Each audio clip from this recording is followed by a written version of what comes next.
naman po mga kababayan ng sir. This is Jam, the Filipino channel ng inyong pong lingkod. So today is July 10, 16, 2026 at tayo ngayon ay papunta dito sa may Corinthian Executive Regency, Ortigas Avenue. Dito sa may Ortigas, San Antonio, Pasig, at dadalhin po natin sa may Quick Pasig. Quick Clean Pasig sa may Dr. Sixto Antonio Avenue, may Bunga Pasig. Ayan, puro katrapika ng bato sa atin.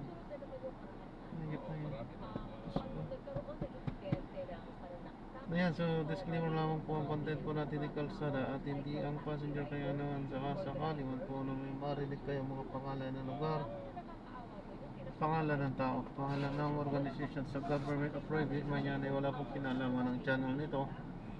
At wala pong pinapatungkulan. Lahat po ng pinag-uusapan dito ay pamong dito lamang po yan sa loob. At wala pong pinapatungkulan sa labas. Magbabalik po tayo mga unti pag nakuha na po natin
sa traffic din yung pupuntahan po natin. Ay, Diyos ko. Kaya lang ako mag-cancel ma'am dahil hindi ko din kasi ugali yun, pero kung tutusin, ka-cancel po yung pa. Kasi wala kaming talo kami. Tulad dito, itong kadadrop ko lang dyan, talo din ako. Grabe so.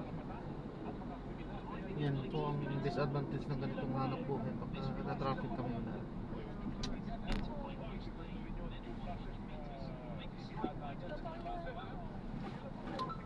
Nasunog yung kikitain na.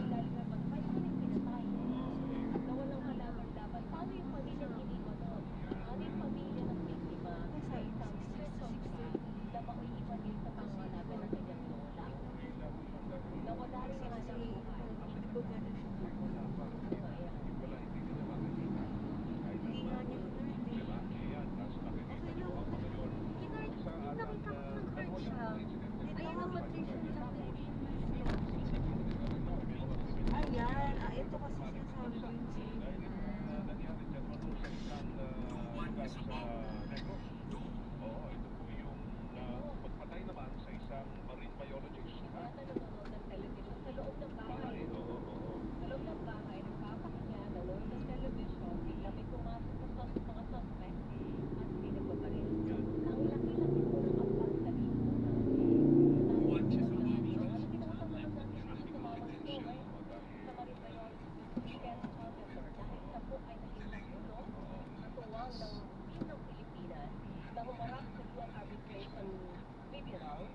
para ilaban ang ating karapatan sa West Philippines.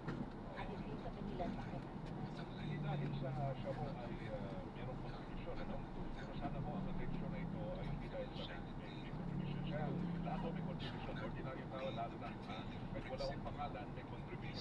dapat po patas ang pagbibigay mo ng hustisya. Kaya nagkaroon na kayo yan. Ito po yung mga Amerikano na naninirahan ako dyan sa area ng tawag dito, Negros Oriental na nitong nangyari ito gabi ng linggo nang siya ho ay pinasok sa bahay pinagpaparil.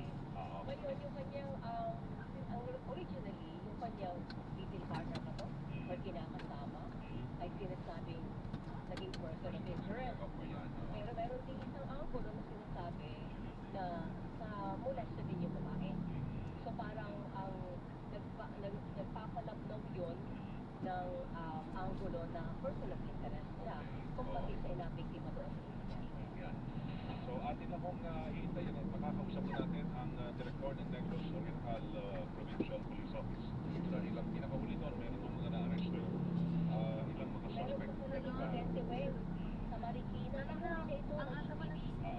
Mga suspect, pumapasok sa bahay, may dalawang fake search warrant. Tapos yung pala, manloloob lang sa loob ng bahay ng isang pamilyang tahimik na namumuhay. Pero gusto biktimahin ang gagamit pa ng fake search warrant. Ito yung grupong Gapos na. Gapos na. Correct. Saan sila kumukuha ho ng lakas para gumawa ng krimen?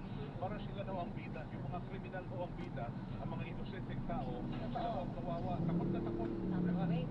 Sasabihin ng DILG sa PNP, isolated. Safe, tsaka safer. Isolated. Kakalungkot. Sige, sandali lang ha. Ating, gana ba? Super Radio ni CBB tayo live sa Facebook mga kapuso. Andiyan mo kayo, present. Sabi ni 604. Okay. Thank you po ha mga... okay. Sino na yung mga concern o kayo rito? Sige, mamaya. Atin na hong kausapin ng Provincial Director ng Negros Oriental Provincial Police Office. Ang balita nito ay hatid sa inyo ng Nature Spring Distilled Drinking Water.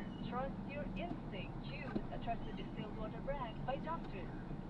Nasa linya ho natin si Police Colonel Imar Alam, ang Provincial Director ng Negros Oriental Provincial Police Office. Colonel Alam, magandang hapon po sa inyo. Double white sa double dito. Magandang hapon po. Magandang hapon po sa inyo, sir.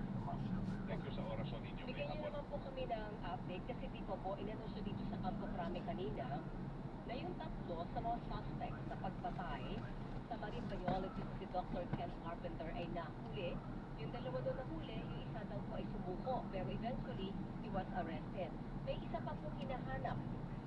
May informasyon na po ba doon sa hinahanap na yon, Colonel? Ongoing pa rin po yung pagpugis po natin sa mga titira ng mga suspects po. Pwede niyo po kami bigyan ng backgrounder nitong insidente na ito, Colonel, base po sa lumabas na investigasyon ninyo. Pero, backgrounder po yung nangyari po tulog po sa bahay. Yung late Edward, Ken Edward Carpenter po. Tapos, was na July, grupo, July 12 po. At sa police po at around 9:30 evening. So, upon spirit of conduct relationship po, investigation po, hanggang po sa identify natin yung mga suspect through positive identification po ng surviving victim natin. So, kagabi po, around 8:56 one of the suspects was arrested. Dahil talaga pong positibo siyang itinuro nung surviving victim natin. Then, kalaunan po, kagabi rin, at 10:35 nauli rin po yung isa. Tapos po, pwede na umaga po ng araw ay nalaman po niya na kahulihan na sumuko po itong isa around 4 sa AM po. Yung isa, parang sa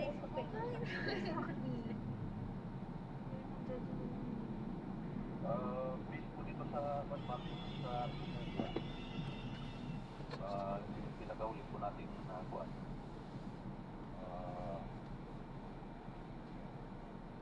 Based dun po sa babae, tatlo po yung pumasok sa babae po.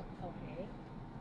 Samantalang yung pinakalas po na yung sumuko po sa atin, kinidip niya po is nasa labas na Isang lookout, correct. Meron po bang nakuha sa bahay?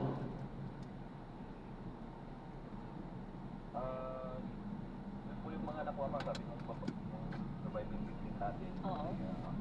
Akas amounting to 75,000 pesos. Laptop po at binocular. Pero dito po sa mga nahuli natin, wala pa po tayong na-recover ng mga huli natin.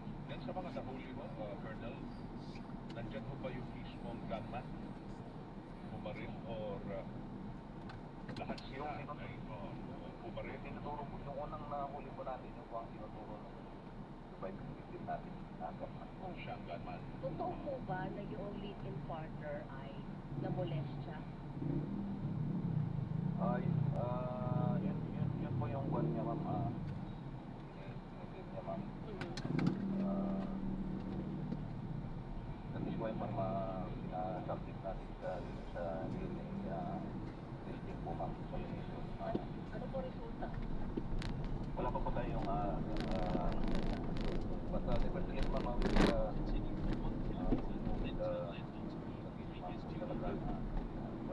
Ano ang alibay mo? Ano yung sabi mo ng suspect sa kanila mo ginawa? May mga pag-amin pa na sila ho talaga gumawa ho ng krimen at yung sabi nga na mula sa ginawa po nila pagsasamantala mo sila yung partners in this street. Doon sa tinuro po nung lima natin, sir, wala po siya na inamin. But nung buwan po initially, yung inamin po nila sa talagang sakto sila doon sa pagkakaan. Okay, pero yung pong meron lang bang kasama pa maliban mo sa live-in, yung kapatid ng live-in partner ba nandun din? Kasama rin Wala po. Hindi po siya kasama doon sa bahay. So pali dalawa lang sila. Dalawa lang po sila nung time na yun. Halika na. Okay, yung pagpasok na ho ng mga itong mga suspect sa bahay, anong pwersahan mo yun? Or pumatok na sila para mapasok? Wala po tayong nakita ng possible injury, sir. It's either po, napaka merong bintana na hindi nila na ilock. Kaya po, doon naman po sa kurang bagay ng bahay nila, ay meron pong open terrace sa taas. Pwede pong akyatin. At may bintana rin po doon at pinto papasok sa bahay po. Saan sila pumasok, Colonel, base sa investigasyon at base sa salaysay ng mga nahuli? Sa main door? O doon sa terrace sa bandang likod? Ma'am, yung entry po nung kung saan sila pumasok, pinukurupurin pa po natin yung mga statements na natin sa pagkukulkan. Pinukururin pa po yung pag-iimbestiga sa kanila sa mga tatlo. Opo, initially po, ang sinasabi ay naging person of interest ng paligid noong biktima. Hanggang ngayon ba, person of interest siya o rolled out na yun dahil meron siyang claim na pati siya ay nabiktima dahil naghahasa daw siya? Yes, ma'am, yung pagkuhan po natin, pagkonsidera natin sa kanya nung initially as DUI, nasuspend naman po na suspect siya. Opo. Pwede po siya maging witness as much as meron po siyang believe that meron po siyang relevant information yun po sa nangyari. Okay. So, for this one naman po, ma'am, for her part, nakita namin yung one po, meron po siyang nakita namin information dun po sa mga now as our complainant witness po. Complainant witnesses. Hindi na siya person of interest, for now. Yes po. Alright. Yan sa bahay, ang bali Nakatira. wala sila kasama sa bahay. Sila lang po talagang nakatira daw doon sa bahay. Opo. Pero yung gabi na yun, anong option ng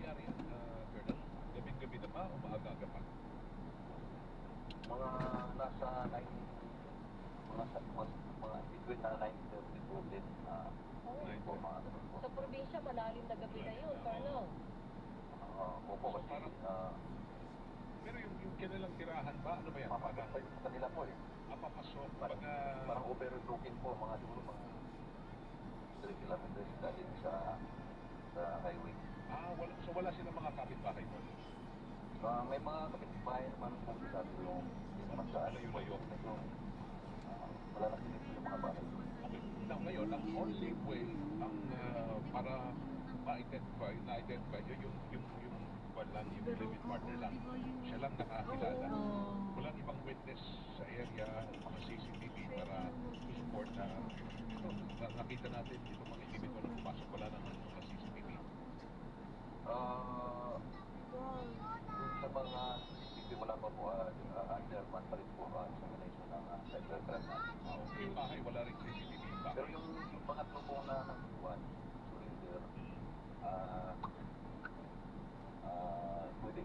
we can po corroborate yung statement niya po doon sa kuhan natin. Ang motibo lang talaga ay pagnanakaw, Colonel. Mismo mama, yun lang po muna nakikita namin motibo. Pero yung mga suspect na yan, taga dyan ba sa area? Yes po sir, taga-ulpit po sila sa barangay na yun. Oo. Meron ba sila mga record na before na may ginawang krimen na or ano ang background nitong mga suspect?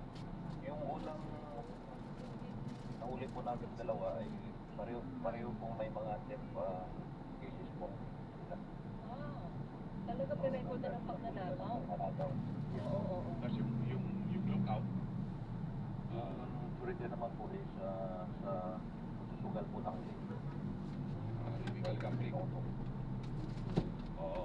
Pero yung pong nawawala ko ngayon, hinahanap pa sa inyong palagay, nandyan po kaya sa area yun? Pulis sir, makuha po natin siya, matutulog po natin siya. Linis naman po yung pagkandag natin. Pero doon mo siya sinasabing siya ho ay nagalaw yung Olympian. May resulta na ba? May ginawa bang swabbing sa kanya para mapatunayan siya sabi na siya ho ay nagalaw? Meron bang DNA test na rin, Sir, doon sa swabbing po, hindi naman po yung conclusive. Kahit po kahit po mag-negative yun, hindi naman po magsabi natin na talagang hindi naman po siya nagalaw po. Okay. So, But we will stick to her claim po na talagang she was sexually I understand, Colonel, doon sa nung nahuli yung tatlo, parang na-confront niya, lalo na yung isang lalaki doon na sinasabing gumalaw sa kanya. Tama po ba? Yes po ma'am, yes po. Oo. Ano yung sinabi niya doon? Yung confrontation na yun? Kamagin po ma'am. Anong sinabi niya doon sa lalaki nung nagkaroon ng confrontation? Parang na-recall po niya. Na-recall po niya na parang pagkasabi niya po na parang ikaw yung kuwan. Ikaw nga yung gumalaw sa akin.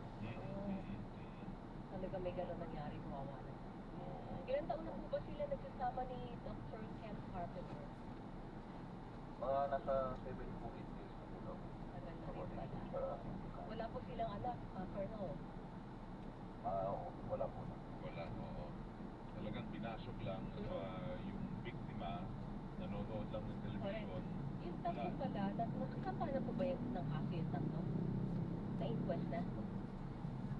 Pinapapinalas po namin yung sa kaso natin. Anong kaso ang isasampa po ninyo? So, as of now po ma'am, pinala namin yung robbery with homicide. Saka pwede po yung bandit po yung rape po sa babae. Robbery with rape pa po or depende po sa appraisal ng Alright. Naway mahuli ho yung sapat na pinaghahanap po ninyo. Kapag sa wala yun, hindi nyo matideklarang case close ito, di ba? Colonel Alam? yes po, hindi po pati titigil lang kasi hindi po sila naulit lahat. Alright. Well, good luck po sa investigation at sa pagbibigay po ng hostisya dito sa Dr. Ken Carpenter. Maraming salamat. Maraming salamat po sa inyo. Thank you, sir. si Police Colonel Timar Alam, Provincial Director ng Negros Oriental Provincial Police Office. Mayroon pa isang pinaghahanap. So, tatlo na ang sa kamay mo ng batas. At sila po ay makakasang siyempre may kakakarami ng mga kaso mga yun. At ang isa na lamang ay sana'y mahanap po agad-agad. Ang ginawa ko nilang krimen at sinasabi ang gulo ho, ang motibo ay talagang pagnanakaw. 75,000. Oo. 75,000 cash. The laptop, di ba? Oo, tsaka yung telescope, binocular. Binocular. Oo, yung ginagamit naman. Kasi yun tinakot talaga yun. Kasi may halaga dito, makakita nila, snake side siguro ito, Amerikano eh. Hindi ordinary yung mga gamit niya. Mahal din yun pag binenta. Grabe talaga ho, mga Kung naman nabiktima na kayo, naghahasa pa kayo. Naman talaga nangangaluwa, no? Diba, pwede biktima nyo sa sarili nyo lang. Oo, tabi sa sarili nyo. Diba? Wala ngang mahold up sa sarili. Super Joseph, oo. Yan o yung nangyari sa Negros Oriental, mga kabuso ha. Ingat-ingat ako sa bahay, nangyayari, pinapasok sa eskwelahan, may krimen din, sa daan.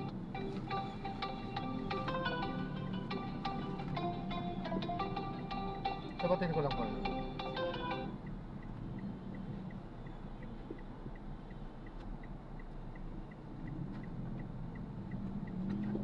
Men, kinuha niya yung motorsiklo. Nang kontak ko sa ibang lugar, doon siya nahulit kinuyog ng tao. Buti na pinuhay ko siya eh. So kung yun, Lumaban ang patas sa buhay ko ay babalik ko tayo, labanan ka. Bad boy ka talaga. Labanan ng fake news. Hello na. Alas 4:28 na po ng hapon. ang balitang ito ay inihatid sa inyo ng Nature Spring Distilled Drinking Water. Trust your instinct. Choose a trusted distilled water brand by Dr. Double waste, double B. Super Radio, double B. Pagtitang totoo. Double B, number one, sa Mega Manila. Sa paggabi ng pag-ibig, sa pamamagitan ng Rhino Herbal Tea, makakatulong ito para palakasin ang stamina with proper diet and exercise. Tunay na tuwag sa siya FRE. Ito sa masubing matika with the mercury, Watson's, National, PGT, at ibang partner na matika. Rhino Herbal Tea, para laging mas big. Para dilihan sa paglilibang, magtakda ng oras at limitahan ang gastos sa paglalaro. Huwag magsugal kung nalulungkot. Huwag hayaang makasira ng buhay at pamilya. Para sa impormasyon tungkol sa responsible gaming, bisitahin ang www.tyco.ph. Isang mensahe mula ng iSport. Gambling is for 21 years old and above only. Gambling can be addictive. Know when to stop. Upang labanan ang pagdami ng mga illegal na online gaming site, inilunsad ng Pagcor ang Pagcor Guarantee website na naglalaman na listahan ng mga lehitimong gaming provider. Ayon kay Pagcor Chairman at CEO Alejandro Tenco, layunin ang bagong platform na magbigay ng malinaw at mapagkakatiwalaang gabay para sa mga manlalaro at publiko, lalo na ngayon dumarami ang mga peking online gaming platform. Magtungo sa www.pagcor.ph/Pagcor Guarantee para sa listahan ng mga lehitimong platform na nasa ilalim ng regulasyon ng Pagcor. Paalala po ni Tenco, ang mga illegal online gaming sites ay nagdudulot ng panganib at sumisira sa tiwala ng Ano po? publiko, dahilan para mawalan ng malaking kita ang gobyerno. May pasok ka?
inasahan sa ilan ng programang Uplift o Unified Package for Livelihood, Industry, Food and Transport. Ipinagutos ni Pangulong Bongbong Marcos. Minimum buying price ng palay sa panahon ng alihan sa Setyembre. Ipinatataas ng Agriculture Secretary Francisco Laurel Jr. sa 21 pesos kada kilo mula sa kasalukuyang 17 pesos kada kilo. Piling ng prosekusyon ay pasabina ang bank and tax records ni Vice President Sara Duterte at Second Gentleman Manasseh Carpio hindi pa garantisado magdesisyonan sa Lunes. Ayon sa tagapagsalita ng Senate Peace Report na si Attorney Reginald Tongol. Office of the Ombudsman natanggap ng House Traffic Tigil sa reklamo ng obstruction of justice kaugnay sa pagtakas sa Senado ni Senator Ron Tato de la Rosa noong buwan ng Mayo. Operasyon ng isang sa kumpanyang namumuhunan sa larangan ng healthcare palalawakin sa bansa ayon kay Pangulong Ferdinand Marcos Jr. Pansamantalang pagbabawal sa pag-aangkat ng mga hayop na madaling pakita ng foot and mouth disease at mga kaugnay na produkto nito mula sa bansang Hungary, binawi na po ng Department of Agriculture. Double ways, double V. Bago tayo sa report naman ng ating mga Super Radio reporters sa Glen Huego muna. Ang Ombudsman kinumpirmang nabasura na noong 2021 ang reklamo laban kay Secretary Vince Dizon kaugnay sa anomalya sa 2019 SEA Games. Glen Huego, Glen, pasok! Sa isang mensahe sa Ombudsman Press Corps, dinupirma niya din sa Ombudsman Kiko Clabano na nagsisinat noong December 2021 ang reklamo laban si Deputy Person Development Authority President at ngayon DPWH Secretary Vince Dizon. Kaugnay ito sa muli anomalya sa konstruksyon ng mga paktidad noong 2019 SEA Games. Ang Clabano pinasura ang reklamo laban kay Dizon at nakakulangan ng ebidensya. Kanina, sinabi nga na Malacanang na mayroong record ng papakunan na naiimbestigahan sa absyon ni Dizon. Una lang sinabi ni Senator Alan Peter Cayetano na hindi siya ang dapat ituro sa nakulang issue dahil CDA ang kakatiwa na pinanguluan noon ni Dizon. Ako si Glenn Bulag ng Superado, DPWB, Malitang Totoo. Sa kapila naman yan, DPWH Secretary Vince Dizon posibleng ipatawag ng NBI sa investigasyon sa anomalya sa 2019 SEA Games. Detalye Luisito Santos, LA.